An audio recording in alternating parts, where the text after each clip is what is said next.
There's a boat sailing the waters to the remote island of Iceland in 1938. There are smiling faces and tourists doing what they've always done and will continue to do, exploring the vastness of this country. And then there's shots of children smiling, playing, living. It's honestly beautiful footage. But when you pause this clip and think about who's the person holding this camera, the person zoomed into all of these kids' smiling faces, these people alive and well. The person holding this camera is Hitler's girlfriend. Her name was Eva Braun. She was the longtime confidant, girlfriend, and eventual wife of Adolf Hitler. La Segunda Guerra Mundial, como su nombre lo indica, involucró a una enorme cantidad de países por todo el mundo. Abarcó casi la totalidad de Europa, pasando por el norte de África y viajó hasta las densas junglas del Pacífico, extendiéndose hasta América del Norte. Pero una región olvidada en este conflicto es la nación nórdica de Islandia. A pesar de su ubicación remota en el mapa, muchas de las potencias involucradas en la contienda vieron a la isla como un punto de gran valor estratégico para sus operaciones.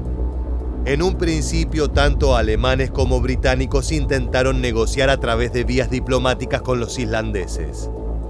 Pero de no acomodarse a sus demandas, ambos bandos estaban preparados para tomar medidas más drásticas. Hoy en este nuevo episodio de Historia Militar, te contaremos todo sobre Islandia, el escenario olvidado de la Segunda Guerra Mundial. Ya algunos años antes del comienzo de la guerra, Hitler parecía obsesionado con Islandia. Eva Braun, su amante y la que sería su esposa en sus últimos días con vida, también compartía esa fijación. Ambos se conocieron en 1929 antes de que él se convirtiera en el Führer alemán. Para ese entonces, la joven trabajaba en Múnich como modelo y asistente de Heinrich Hoffmann, el fotógrafo oficial del partido nazi. Un par de años más tarde, cuando ella tenía 19 años y Hitler 42, comenzaron una relación. Luego de que los nazis se hicieran con el gobierno en 1933, Braun y el Führer comenzaron a pasar mucho más tiempo juntos, sin jamás formalizar el vínculo.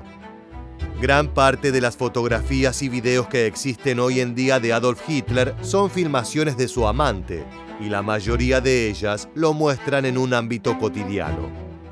Se lo ve jugando con su perra Blondie o relajándose en su refugio en las montañas de Baviera.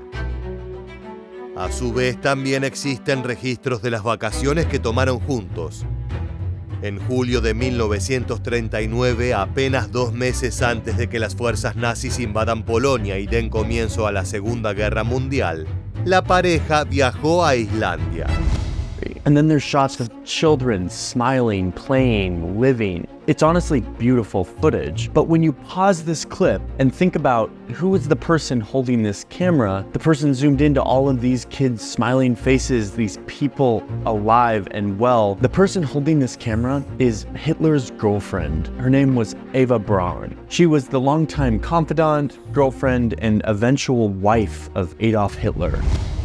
Por los videos existentes se sabe que visitaron los géiseres, glaciares y muchos de los volcanes aún activos, además de ciudades importantes tales como Reykjavik, la capital del país.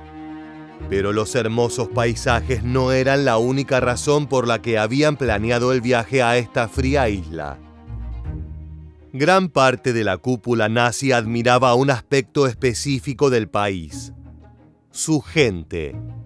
Todos los miembros del partido creían que la raza aria era indudablemente superior al resto de los pueblos del mundo, especialmente en contraste a los judíos, eslavos, romaníes y otros grupos establecidos en Europa. Muchos de ellos veían a los ciudadanos de Islandia como las personas que más se acercaban a su idea de perfección humana, siendo la mayoría de tez clara, pelo rubio y ojos azules. Por estas razones, Hitler creía que su ideología racista resonaría con los locales de este país. Por ello, le encargó a un diplomático llamado Werner Gerlach que intente por todos los medios posibles convertir a los civiles de la isla al nazismo. Pero el interés germano por la nación no era puramente motivado por cuestiones raciales. También tenía un fin mucho más práctico. Casi todas las rutas marítimas que utilizaban los buques ingleses para llevar equipamiento al hemisferio norte pasaban por Islandia, tanto si se dirigían a Noruega como a los Estados Unidos. Si los alemanes conseguían hacerse con el país, ya sea por medios diplomáticos o por la fuerza, podrían atacar a estos convoyes con total libertad. En cambio, si los isleños se aliaban con los británicos o eran ocupados por ellos, dificultarían las conquistas germanas que Hitler ya se encontraba planeando sobre la costa occidental de Europa. El 1 de septiembre de 1939, la Segunda Guerra Mundial comenzó con la invasión alemana de Polonia. Un mes más tarde, los defensores fueron derrotados y Hitler comenzó así a ampliar su territorio. Francia y el Reino Unido rápidamente le declararon la guerra, pero por lo que restó del año no hubo más ofensivas. Los involucrados se concentraron en consolidar sus fuerzas, sabiendo que la tormenta estaba próxima. Pero este periodo de relativa paz fue roto el 9 de abril de 1940, con la invasión simultánea de Dinamarca y Noruega por parte de los nazis. Su objetivo era evitar que los aliados utilicen los puertos de estos países nórdicos para bloquear el tráfico marítimo. Si bien los británicos enviaron soldados para asistir en la resistencia, 2 meses más tarde los ejércitos escandinavos habían sido derrotados. It was in the neutral Norwegian waters that Germany claimed the right to destroy neutral ships and murder non-combatant seamen against all international law. But when the Allies answered force with force, once again Germany marched to aggression. But no one outside Germany will believe that the ruthless invasion of Norway and Denmark, the occupation of the strategic Danish bridges, was not planned long ago. Si bien estas victorias fueron importantes para el Tercer Reich, no significaban el fin del peligro en los mares del norte. Suecia no había sido invadida ya que seguía manteniendo íntimos lazos económicos con la Alemania nazi, siendo sus principales exportadores de hierro. Pero Islandia, a pesar de los intentos del embajador Gerlach, continuaba con su posición de neutralidad. Solo había conseguido que un pequeño grupo de jóvenes se una al partido para la total decepción del Führer. El diplomático no compartía la obsesión de Hitler y Himmler.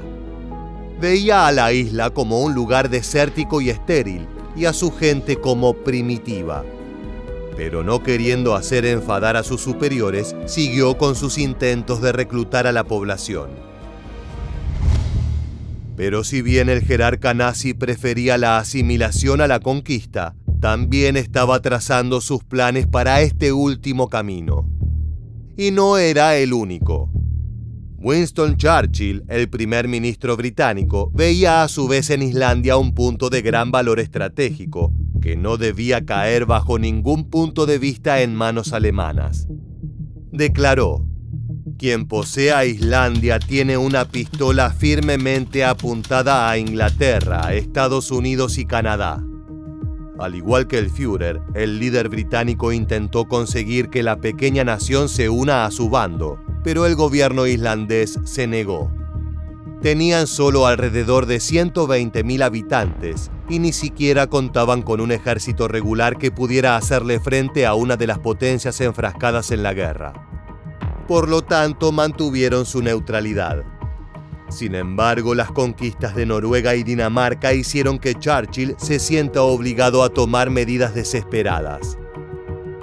El 10 de mayo de 1940, el mismo día que los alemanes iniciaron su ataque contra Francia, los ingleses comenzaron la denominada Operación Fork. Así llamaron a la invasión y posterior ocupación de Islandia. La llevó a cabo el 2º Batallón de Reales Marines, compuesto por alrededor de 750 británicos. La mayoría de ellos eran reclutas y solo algunos habían recibido algún tipo de entrenamiento. A la gran mayoría ni siquiera se le había dado un rifle, contando solo con pistolas y bayonetas. De todas formas, esta pequeña fuerza resultó suficiente. Cuando los soldados bajaron de los barcos en Reykjavik, fueron confrontados por la policía local. Aunque ellos no ofrecieron resistencia armada, protestaron que estaban violando la neutralidad y la independencia de su país. Pero superados ampliamente en número y en armamento, nada pudieron hacer contra los extranjeros. Iceland has grown from a land which was only interesting where the weather was peculiar to a military base of first-class importance. When Denmark fell to the Nazi invader, Britain forestalled any possibility of a German attempt to move against her sister nation, Iceland. British troops were dispatched immediately to take over the job of fortifying this land in the north, and they were surprised to find that it wasn't all ice and snow. This, in a sense, was an invasion, but it was the most friendly invasion in history, because the authorities in Iceland recognized that only by allowing Britain to undertake her defense could they be sure that Germany would be kept out. Lo primero que hicieron fue arrestar a los ciudadanos de origen alemán, entre ellos Werner Gerlach. El embajador intentó quemar todos sus documentos antes de la llegada de los ingleses, pero algunos sobrevivieron, incluido su diario personal. Supuestamente en su hogar se hallaba un altar a Hitler. Además, los británicos desmantelaron las redes de comunicación y ocuparon los pueblos cercanos para negarle a los alemanes cualquier lugar en donde pudieran desembarcar. Habían aislado al país completamente. Churchill prometió al gobierno local compensaciones, como por ejemplo tratos comerciales favorables. Además, les garantizó que no se entrometerían en la política de la isla y que la guarnición se retiraría completamente luego de finalizada la guerra. Por ese entonces nadie sospechaba que se extendería por 5 años más. A pesar de estas promesas, los ciudadanos tuvieron un trato frío con los británicos. Muchos temían que su presencia provoque la ofensiva de los germanos, pudiendo ser víctimas de bombardeos aéreos o ataques de artillería naval. Otros sentían que los soldados ingleses eran una amenaza para la población femenina local, aunque no se conocen registros de incidentes por parte de los extranjeros. La Operación Fork tomó por sorpresa a Adolf Hitler, quien imaginaba que los británicos respetarían la neutralidad islandesa. Ahora sus enemigos contaban con una base con la que poner en peligro sus conquistas en el norte europeo. Los submarinos alemanes que estaban causando estragos en los convoyes aliados debían andar con más cuidado, ya que la presencia naval de sus rivales había aumentado considerablemente. Por estas razones se juntó con sus máximos generales para discutir la posibilidad de una invasión alemana a Islandia. Esta fue denominada Operación Ícaro. Pero tanto Hermann Göring, líder de la Fuerza Aérea, como Erich Raeder, comandante de la Marina, tenían visiones pesimistas de poder llevarla a cabo. Argumentaban que si bien la isla podía ser invadida y conquistada, mantener las líneas de suministro desde Europa continental sería muy difícil debido a la fuerte presencia de los buques ingleses. Además, necesitarían utilizar aeródromos locales para sus aviones, pero no había ni uno en suelo islandés y tampoco contaban con los materiales para construirlos.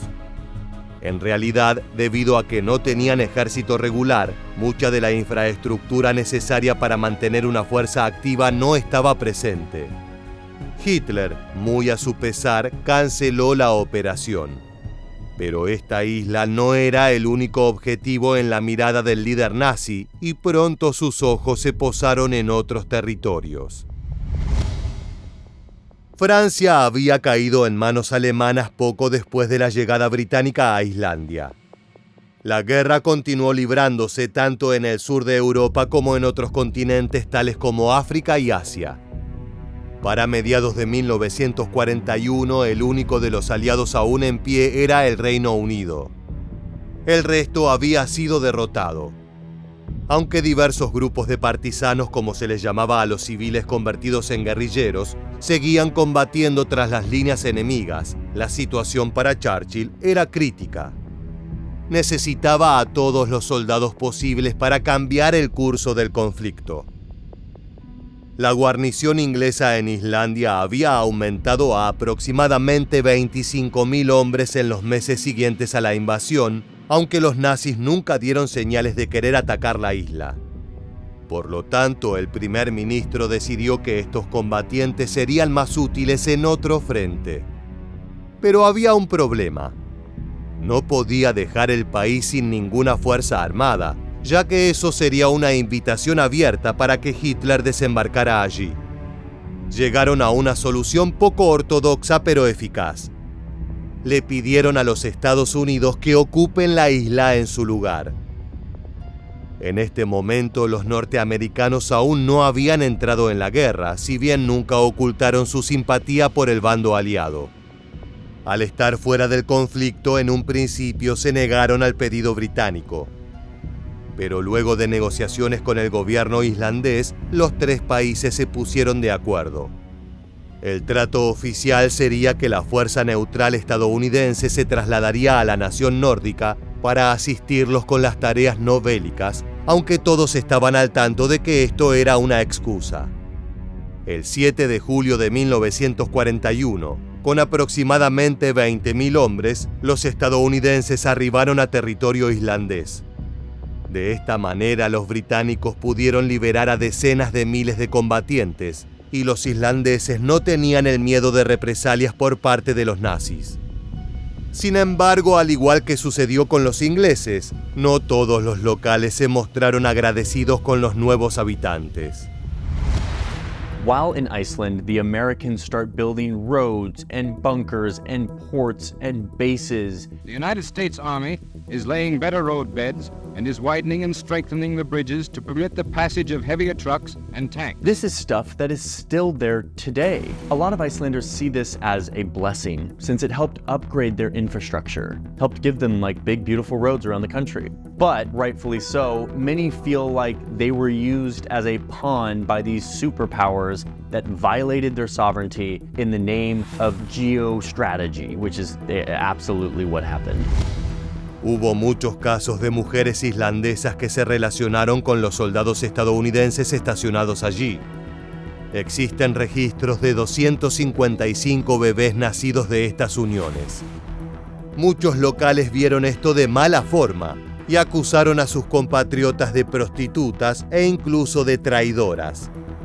Se llegó al extremo de encarcelar a un gran número de ellas, aunque posteriormente se liberaron cuando se comprobó que la mayoría de los vínculos había sido consensual.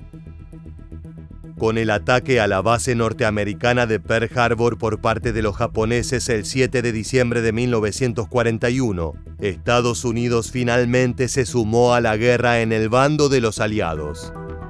Sus unidades fueron desperdigadas por el mundo, tanto en el Pacífico como en el norte de África. Pero también se enviaron varios regimientos a Islandia. La presencia de soldados del tío Sam llegó a 50.000 efectivos, siendo casi un tercio de la población total del país.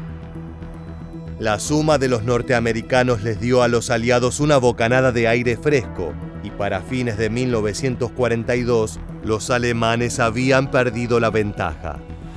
Cuando Hitler se enteró de que sus enemigos habían construido aeródromos en Islandia, montó en cólera, mayormente contra Göring, quien le había informado de la imposibilidad de hacerlo.